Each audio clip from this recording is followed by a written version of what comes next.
Okay, Jim, it's morning. Told you I'd send you a quick video. So here's how it goes. I've had this, it's turned on now. Power's on. It's been on for, it needs to be about, takes about 20 minutes to warm up. So it's been on for about that amount of time. Get the portafilter out, okay? Now, there's two sizes. You can see it comes with two sizes of these. These are called, I think, portafilters, I think what they're called. The small one, which is for a single shot, and I've always used this double one. I never had great luck with this one, but anyway, this one's what we use, both Louise and I. And anyway, so load up with coffee. Now the grinder, you can see my grinder is set on set on 10, and basically I never change that. It's a little experimenting, you know, to get the grind you want, and I don't get too worked up about it. People get real scientific about everything. You know, make a cup of coffee the first time, and if it seems like it ought to be a little bit finer, then you push this button down and turn it. But I think you might have to do it while it's powered on. In other words, while you're grinding a little bit. Oddly, the grinder has two switches. It has one back there too. I don't know if you can see. That one just stays on, and it's tripped us up a few times because somehow that one got turned off and the thing didn't work. But anyway, so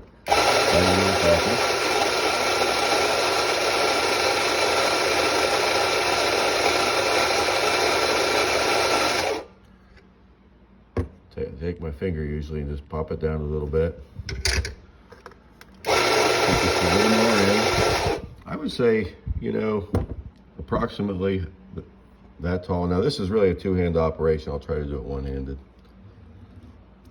If you get too much coffee in there, then it doesn't really, you'll notice it comes out real slow. And put it back in the machine, tighten it up. This is the brew button here. Turn that on.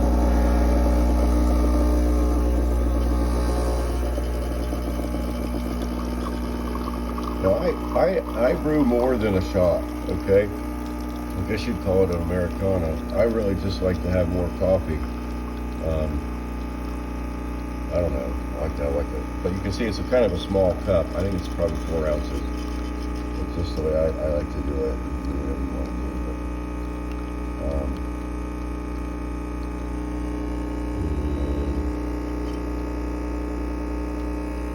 Turn it off. Notice I just turned this switch off, not the power switch. Leave the power switch pretty much stays on most of the day because Louise makes her coffee in the afternoon. And take this out. You can see there's the coffee in there. And there's our screwed up way of doing things. And put it there, just shake it out. Now, let me show you. Take this and rinse it out. This is the thing that might not be so obvious. Take a wet rag, and I always go up in here. I'll show you here. Let me see if I can turn this around. I think I can. I'm not sure how to do it. I'd like to turn it around and show you the up inside, but basically there's a screen up in there, and all that needs to be wiped off. And so first I take this and go around there like that, and not much there. And then there's a groove.